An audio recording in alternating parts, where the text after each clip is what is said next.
Bonjour, est-ce que vous m'entendez? Est-ce que vous êtes content d'être là, dans le parc national de Salesforce? Vous êtes heureux ou pas? Ouais, bof, c'est un peu poussif. Qui était là l'année dernière? Levez la main, n'ayez pas peur. D'accord. Qui vient pour la première fois? Ah, il y a du renouvellement. Donc, on a bien fait de faire exactement la même conférence que l'an dernier. Mais en fait, ce n'est pas vrai. Je vais vous présenter mes invités. On va vous parler de la façon dont vous travaillerez demain ou dont vous vous adapterez pour travailler demain, ou peut-être vous refuserez de vous adapter pour travailler demain et vous irez vivre dans un parc naturel national aux États-Unis. Vous deviendrez rangers et vous aurez donné du sens à votre vie. Je vais vous présenter mes invités que je suis ravi d'accueillir. Juste à ma gauche, Capucine Hortelu, elle est Chair Innovation and New Ways of Working at Airbus Group. Je traduis, y a-t-il des non-anglophones dans la salle? Certainement, puisque je suis là. Elle s'occupe de l'innovation et des nouvelles façons de travailler chez Airbus Group. Vous pouvez applaudir Capucine. Bonjour, bonjour. Céline Laurenceau est directrice exécutive Accenture Stratégie, gestion des talents. Elle est à mon extrême gauche. Bonjour à tous. On a 13 minutes 30 pour vous dire comment on va travailler demain. Donc on va essayer de ne pas se moquer de vous. Et la seule façon de dire des choses qui soient intéressantes, c'est de demander à mes deux invités d'affirmer une conviction. Comment on va bosser demain? À quoi ressemblera le travail dans le futur? De quoi êtes-vous sûr, Capucine? Une certitude. Waouh! Je pense qu'on va travailler en donnant plus de sens à ce qu'on fait. Voilà. Plus de sens. Ouais. Au niveau individuel, au niveau des équipes et au niveau des organisations. Bon, je note le sens. Je pose la même question à Céline. Alors moi, ma certitude, c'est qu'on n'en a aucune. Waouh! On ne sait pas. On ne sait pas quelles seront les compétences nécessaires demain. On ne sait pas quelles seront les formes d'organisation. Et donc la seule chose dont on peut être sûr, c'est qu'il va falloir passer notre vie à désapprendre pour réapprendre. Capucine, quand vous dites plus de sens, on entend le mot venir de plus en plus. Ah, moi, je veux donner du sens à mon travail. Je veux que mon travail soit celui, tiens, d'un rangers. Un ranger, il a un écosystème incroyable. Il a du sens à son travail, il protège la nature. Le problème, c'est qu'il est aux États-Unis et que les États-Unis et le développement durable, c'est plus ça depuis une semaine. Mais je ferme la parenthèse. Qu'est-ce que c'est donner du sens à son job? Je prends un exemple concret. Quand on parle à un ouvrier dans une usine à Saint-Nazaire qui s'occupe des fuselages, donner du sens, c'est qu'il ait l'opportunité, quand il a une idée d'une façon de visser différemment ou de n'importe quoi sur le fuselage, c'est qu'il peut le mettre en place lui-même, qu'il n'a pas 5 process d'approbation, que son idée, elle est respectée, elle est mise en place par lui-même, parce qu'il sait ce qu'il fait, en fait. Voilà, c'est ça, donner du sens. Les gens... La plupart des employés chez Airbus adorent leur métier et il faut leur laisser l'occasion de le faire tel qu'ils le pensent parce que ce qu'ils font, c'est des bonnes choses. Mais ça, c'est une révolution chez Airbus. Si vous enlevez à Airbus la hiérarchie, les process et la technicité à laquelle un type comme moi comprend rien, il n'y a plus Airbus. Alors c'est une révolution que vous proposez. Vous êtes dangereuse, vous. Moi, je ne propose rien. C'est les ouvriers eux-mêmes qui proposent. C'est ça, la révolution, elle est plutôt dans le fait de donner le choix aux gens. Et on n'est pas en train de dire qu'on va enlever tous les process ou qu'on va enlever tout le management. On est en train de dire qu'on va laisser le choix de manière consciente et élever le niveau de conscience global des individus, des équipes et de l'organisation pour que les gens soient à même de choisir leur façon de travailler, de choisir leurs process, les process les plus adaptés à ce qu'ils font au quotidien. Céline, vous croyez à ça?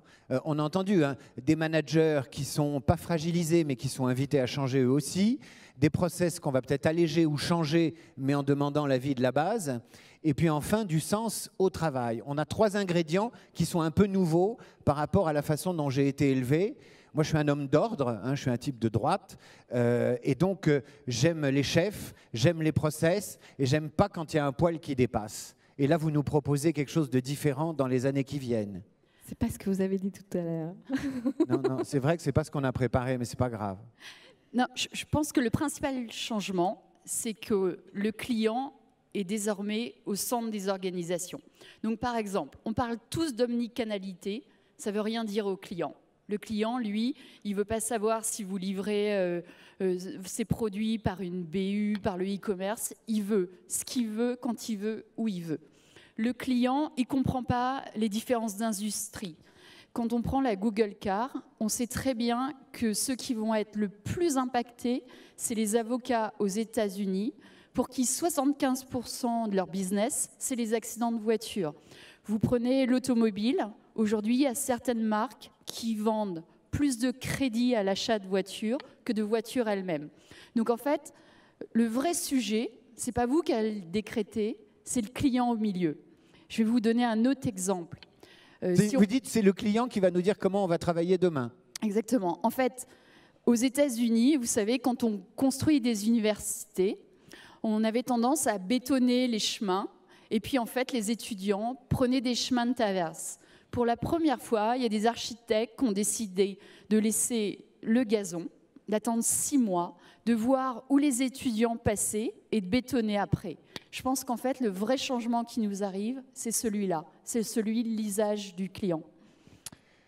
Capucine, est-ce que vous êtes d'accord? On a introduit une nouvelle notion. Il y avait du sens, il y avait moins de process. On n'a pas parlé des managers, mais ils vont avoir du boulot parce qu'ils doivent changer. Et maintenant, on réintroduit le client. Mais le client, ça fait longtemps qu'il est là et ça fait longtemps qu'il dicte sa loi. Est-ce qu'il faut le laisser faire? Il y en a marre du client roi. Pour donner notre exemple, par exemple, nous, on a des équipes de R&D qui travaillent en collaboration intime avec les clients. Et ça paraît tellement naturel de le dire que je pense que tout le monde sait ça. Mais dans les méthodes de travail, de visualiser un futur ensemble, de se dire comment on va le mettre en place avec le client en l'intégrant dans ce qu'on fait, pour Airbus, c'est aussi quelque chose de nouveau en fait. Donc, alors, travailler demain dans vos deux entreprises qui sont Accenture et Airbus, vous êtes branchés sur la question, vous, parce que c'est dans l'intitulé de votre job, que vous avez écrit vous-même d'ailleurs, nouvelle façon de travailler et innovation. Et vous, Céline, chez Accenture, parce que vous êtes accoquiné avec des gens qui ne vous ressemblent pas. Racontez-nous en 2 mots quand même. Vous avez absorbé une boîte d'anthropologues qui viennent bosser en short. Donc, juste pour resituer, Accenture, c'est 400 000 personnes, dont 150 000 qui travaillent sur les technologies informatiques, 35 000 sur le digital et les autres employés sur la stratégie, les process. On a racheté dernièrement une entreprise qui s'appelle Fjord, qui fait du design de services. Et effectivement, au-delà de venir en short et en skate, ils insufflent chez nous un bon virus. Un bon virus qui vient bousculer le système immunitaire, qui vient changer les façons de travailler, qui vient changer les façons de penser. Et en fait, pour revenir à votre problématique du client, ils ont une phrase qui est assez intéressante, qui est de dire que si Henry Ford, à l'époque, avait demandé à ses clients de quoi ils ont besoin, ils n'auraient jamais répondu une voiture, ils auraient tous répondu un cheval qui va plus vite. Et donc, il y a un enjeu justement, de réfléchir différemment. Et je trouve que inoculer des nouveaux profils, des acquisitions, c'est une bonne façon de conduire le changement. Comment vous faites pour qu'ils ne soient pas neutralisés par les 400 000 costards-cravates? Parce que si vous voulez du bon virus, il faut que les antivirus de Accenture ne fonctionnent pas complètement pour les assimiler et tirer le meilleur truc. Sinon, c'est foutu. Vous avez raison. On fait à peu près 1 milliard d'acquisitions par an, donc on a cette problématique-là. Je suis sûre que dans la salle, tout le monde se pose la même question. Il suffit de réfléchir à où est-ce que je mets le digital, comment j'insuffle l'innovation.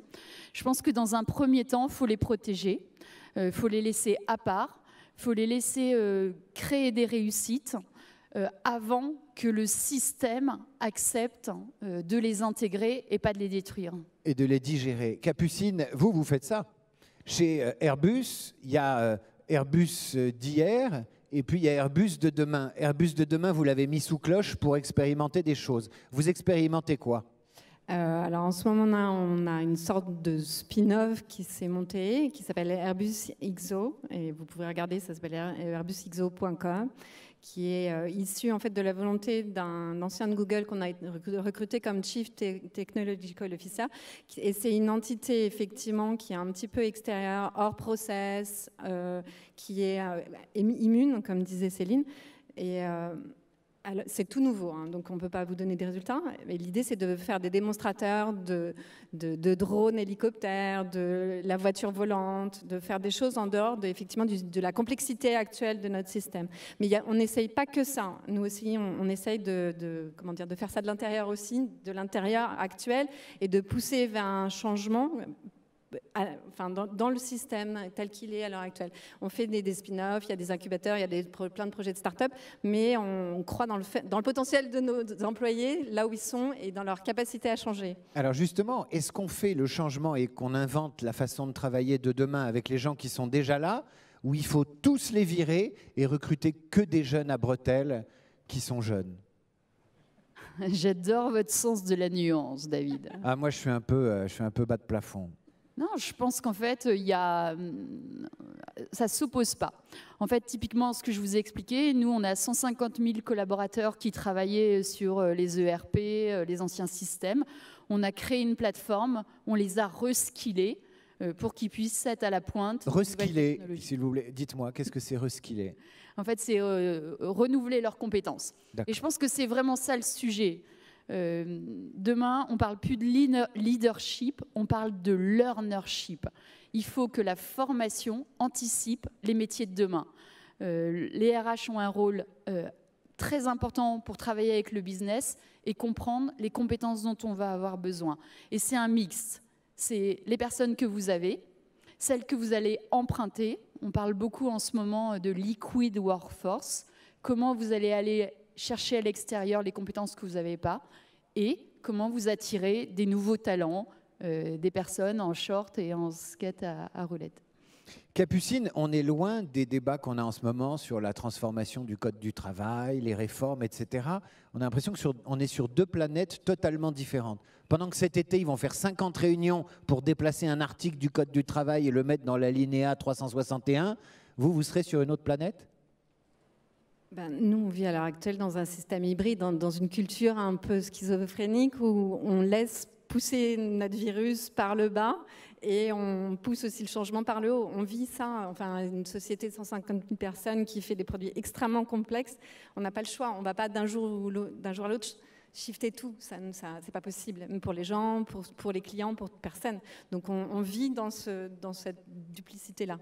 Un jour, un DRH m'a dit, demain, je ne m'appellerai plus DRH, directeur des ressources humaines, je vais m'appeler directeur des réseaux humains.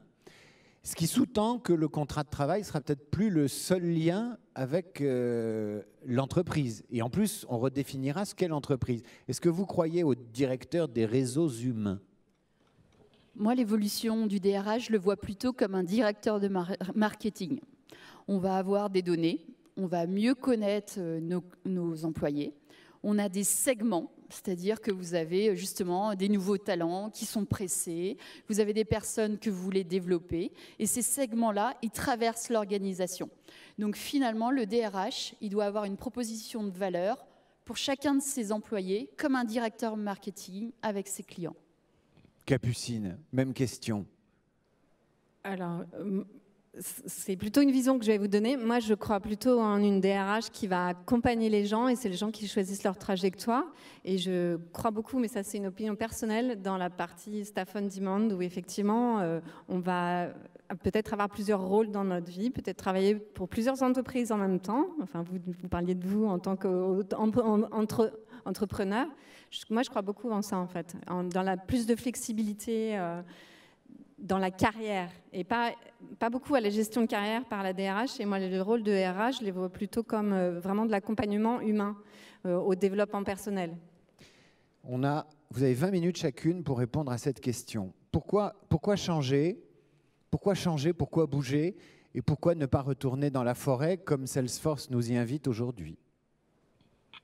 Moi, je pense que ce qui est en train de nous arriver, ce n'est pas une transformation technique, pas que. C'est aussi une transformation anthropologique. Donc les comportements, les attentes, les relations entre les êtres humains bougent et s'imposent à nous. Donc vous ne retournez pas dans la forêt, vous changez, vous. Et vous, c'est tellement bien dit. Capucine, vous voulez changer ou retourner dans la forêt pour être bien au frais? Je pense qu'il y a une révolution culturelle et une prise de conscience de l'individu, du besoin de sens, et que ça se passe au niveau des équipes et des organisations. Et je pense que c'est ça le sujet.